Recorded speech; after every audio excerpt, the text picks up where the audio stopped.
Number 5 ہے نجس، یعنی یہ وہ پانی ہے جس میں کوئی ناپاک چیز شامل ہو گئی ہو. کیا ایک پانی کی قسم آتی ہے سب سے اخیر والی، بالکل ناپاک پانی. اب ناپاک پانی جیسے پانی میں شراب گر جائے یا کوئی گندگی گر جائے، اس پانی سے وضو غسل کرنا جائز نہیں ہے، اور ناپاک چیزیں بھی اس سے پاک نہیں ہوتی. کوئی ناپاک پانی ہمارے پاس موجود ہے، کوئی پانی ہمارے پاس نہیں ہے سوائے ناپاک پانی کے. تو اب ناپاک پانی سے نہ ہم غسل کر سکتے ہیں، نہ وضو کر سکتے ہیں، اور نہ ہی ہم کسی ناپاک کپڑے کو یا ناپاک چیز کو پاک کر سکتے ہیں. یہ بالکل ہی الگ مسئلہ ہو گیا، اس میں گنجائش نہیں ہے. ناپاک پانی کو تو بالکل ہی چھوڑ دینا ہے. یہ مسائل ہو گئے. نمبر 5 دعا، بیت الخلاء سے نکلنے کی دعا بتاتے ہیں. دعا کیا ہے؟ غفرانک الحمدللہ الذی اذهب عنی الاذی وعافانی. دعا کا ترجمہ ہے کہ اللہ میں تیری بخشش کا سوال کرتی ہوں، تمام تعریف رسول اللہ کے لیے ہے جس نے مجھ سے تکلیف کو دور کر کے مجھے عافیت بخشی. یہ ہوگی دعا بیت الخلاء سے نکلنے کی. اور یہ دعا جو پڑھنی ہے یہ ہمیں بیت الخلاء سے باہر نکلنے کے بعد پڑھنی ہے، نہ کہ بیت الخلاء کے اندر ہی پڑھنا ہے. ایسا نہیں کرنا، باہر نکلنے کے بعد ہم اس دعا کو پڑھیں گے. ٹھیک ہے، یہ مکمل سبق ہو گیا. اس میں اگر کسی کو کوئی سمجھ میں بات نہیں آئی ہو تو معلوم کر سکتے ہیں. السلام علیکم مفتی جی، آپ عورتوں کے پردے کے بارے میں ذرا تفصیل سے سمجھائیں گے؟ ہاں، پردے کے بارے میں کیا بتانا ہے؟ پردے کے بارے میں جیسے مطلب عورتوں کو چہرے کا پردہ کرنا ہے یا آواز کا بھی کرنا ہے؟ اگر غیر محرم کے سامنے غلطی سے سامنا پڑ جائے تو اس پہ گناہ ہے یا نہیں ہے؟ یا ٹرین وغیرہ میں سفر دیکھیے کرتے وقت بے پردگی ہو جائے تو اس کا کیا حکم ہے؟ دیکھیں، ایک تو ہے مجبوری کا مطلب ہوتا ہے کہ ہم سفر کر رہے ہو. ٹھیک ہے، سفر کرتے وقت میں ہمیں سفر میں بہت سارے لوگ ملتے ہیں اور سب اس میں ہمارے غیر محرم ہی ہوتے ہیں. بعض لوگ جو محرم ہوتے ہیں وہ ہمارے ساتھ ہوتے ہیں، باقی جتنے بھی لوگ ہوتے ہیں، مثلا ہم ٹرین میں سفر کر رہے ہیں، غیر محرم سے بات کرنا، یعنی ٹکٹ کاؤنٹر پہ جاتے ہیں ہم تو وہاں ہمیں بات کرنی ہوتی ہے، یا کوئی بھی اور ضرورت کے تحت ہم کسی سے اگر بات کرتے ہیں تو ضرورت کے تحت تو بات کرنے کی گنجائش ہے. لیکن کیا ہے کہ پردہ، جو عورت کا پردہ ہے، وہ عورت کا پردہ کس حد تک ہونا ہے وہ تفصیل سے میں آپ کو بتاؤں. عورت کو عورت کہا گیا ہے، عورت کا ڈکشنری کے اندر مطلب ہی پردہ ہے. عورت کی ہر چیز پردہ ہے، یعنی کہ عورت کی آواز تو پردہ ہی ہے، بلکہ فرمایا گیا کہ عورت کی آواز تو ہے ہی پردہ، لیکن عورت جو زیورات پہنتی ہیں ان زیورات کے اندر بھی ان زیورات کا بھی پردہ ہے. یعنی ان زیورات کے اندر بھی جیسے کنگن ہوتے ہیں ان کی آواز کا بھی پردہ ہے، ان کے پائل ہوتی ہیں، پائل کے اندر گھنگرو ہوتے ہیں ان کا بھی پردہ ہے. عورت کا تو بہت سارا پردہ ہے، کیونکہ عورت کہتے ہی پردے کی چیز کو، یعنی عورت کا مطلب ہی پردہ ہے. لیکن اگر ہم سفر میں ہیں، ٹرین میں ہیں، کہیں باہر جا رہے ہیں، یا یہ کہ ہم کہیں پڑھنے جا رہے ہیں، اسٹڈی کرتے ہیں، تو وہاں ہمیں مجبوری ہے اور ضرورت ہے، ضرورت کے تحت ہم بات کر سکتے ہیں، بول سکتے ہیں. وہ بہتر ہے کہ پردے کے اندر رہ کے بات کر سکتے ہیں، تو مناسب اگر ہے پردے کے اندر رہ کر بات کر لیں تو سب سے اچھا ہے کہ پردے کے اندر بات کر سکتے. لیکن اگر پردے کا انتظام نہیں ہے تو مجبوری کے درجے میں ہم بات کر سکتے ہیں. لیکن پردہ باقاعدہ ضروری ہے، آنکھوں کا بھی پردہ ہے، آواز کا بھی پردہ ہے، اور اپنے جسم کا بھی پردہ ہے، ہر چیز کا پردہ ہے.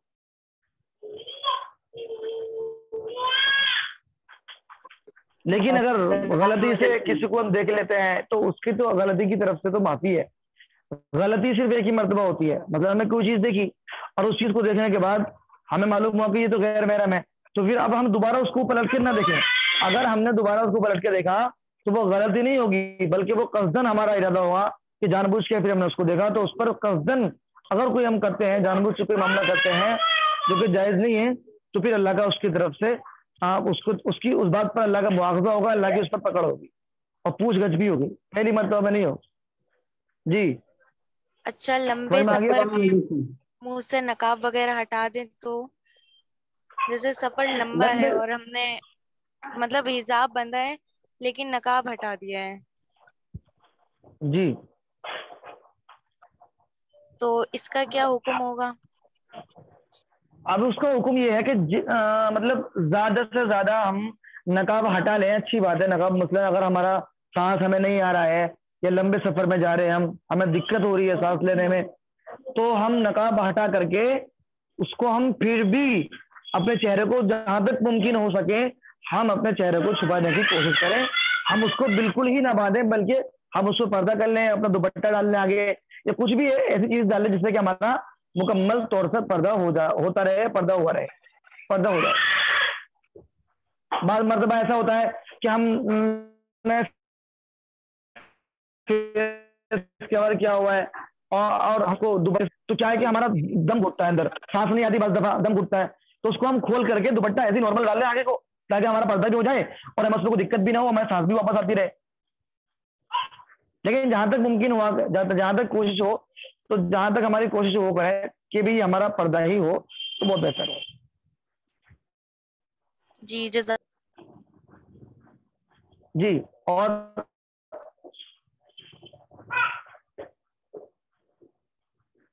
بولیں۔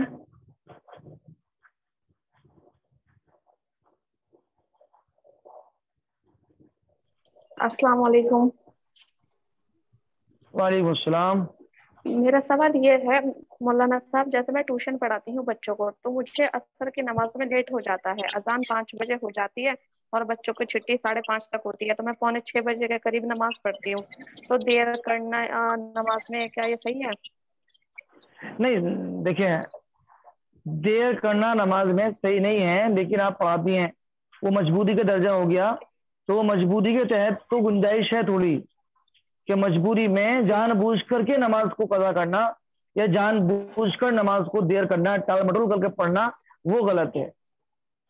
لیکن مجبوری میں تو ہم آگے پیچھے کر سکتے ہیں، البتہ کوشش ہو کہ ہماری نماز قضا نہ ہو، قضا کر کے نہ پڑھیں ہم، البتہ 10 منٹ 15 منٹ آدھا گھنٹہ اگر ہم دیری سے پڑھ رہے ہیں تو اس میں کوئی حرج نہیں ہے، کیونکہ آپ لوگ کی جماعت اور آپ لوگ کی نماز تو اکیلے کی ہوتی ہے، باجماعت نماز تو نہیں ہوتی۔ ہاں جینٹس کا یہ ہے کہ باجماعت نماز پڑھنا ان کو ضروری ہے، کوشش ہوا کرے، لیکن ہاں قضا کر کے نہ پڑھیں۔ اس کی ترتیب اگر یہ ٹیوشن والا مسئلہ ہے تو ٹیوشن کو ہم تھوڑا سا 5 منٹ کا گیپ لے لیں اس میں، لیکن اگر ہماری نماز قضا ہو جاتی ہے اس ٹیوشن سے تو پھر ہم وہ غلط ہے، وہ کیونکہ نہیں قضا نہیں ٹیوشن ہوتی تو ہے، ہم لیکن بس تھوڑی دیر ہو جاتی ہاں ہے۔ اس میں کوئی مسئلہ نہیں ہے، ہم جان بوجھ کے تو نہیں کر رہے نا وہ دیر، لیکن قضا نہیں کریں ہم اس میں، پڑھ سکتے ہیں جی۔ اور مولانا صاحب کیا جی السلام علیکم۔ جی ہلو مفتی صاحب السلام علیکم۔ وعلیکم السلام۔ مفتی صاحب جو آپ بتاتے ہیں اس کو ڈسکرپشن باکس میں ڈال دیجئے، کیونکہ جلدی سمجھ میں نہیں آتا، لکھ بھی نہیں پاتے ہیں۔ لنک ڈال دیں؟ جی ہاں اس کا اس لنک میں سے ڈلے گا، دیکھ لیں۔ میں آج بات کروں گا لنک کے بارے میں کہ لنک کب ڈلیں گے، شروع ہوں گے، اور کہاں پر ویڈیوز آپ کو ملیں گی ریکارڈ ہوئی بھی پرانی، جہاں پر آپ اس کو سن جی سکتے ہیں اور اس کو دیکھ سکتے ہیں، یاد کر سکتے ہیں۔ میں انشاءاللہ بتاؤں گا تھوڑا اس کے بارے آرام سے بتائیے، کر یہ نوٹ نہیں کر پاتے ہیں جلدی جلدی۔ میں نہیں، میں دوبارہ بتا سکتا ہوں، آپ مجھ سے معلوم کر سکتے ہیں دوبارہ بھی، اگر کوئی نوٹ نہیں کر اچھا پا رہا ہے جی کسی بات کو آپ دوبارہ مجھ سے معلوم کر سکتے ہیں، جی میں بتا دوں گا دوبارہ۔ جی ہلو مفتی صاحب، جب ہم تہجد پڑھ کے فجر میں دیر ہوتی ہے، قرآن شریف پڑھتے ہیں، قرآن شریف پڑھ کے پھر فجر کی نماز پڑھتے ہیں، تو فجر کی نماز کے بعد یاسین شریف پڑھتے ہیں، تو یہ ٹھیک ہے؟ ہاں ٹھیک ہے، قرآن بہتر شریف ہے، پڑھنا اچھا ہے، ضروری ہے فجر کے بعد؟ جی بہتر ہے، روزانہ قرآن کریم کی تلاوت ہونا ضروری ہے۔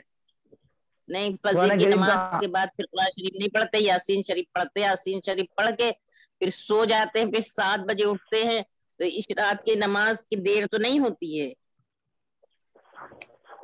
نہیں، اشراق کی نماز کا ٹائم جب تک رہتا ہے 7 بجے بھی اشراق کی نماز کا ٹائم ہے، پڑھ سکتے ہیں اشراق کی نماز اس وقت بھی ہم، باقی فجر کی نماز کے بعد قرآن کریم کی تلاوت کرنا چاہیں قرآن کریم کی تلاوت کریں، یاسین شریف کی تلاوت کرنا ہے تو یاسین شریف کی تلاوت کریں، جی کیونکہ یاسین یاسین شریف شریف کی بھی کرتے ہیں۔ ہاں تو کر سکتے ہیں، قرآن کی بھی کر سکتے ہیں اور یاسین شریف دونوں کو بھی کر سکتے ہیں۔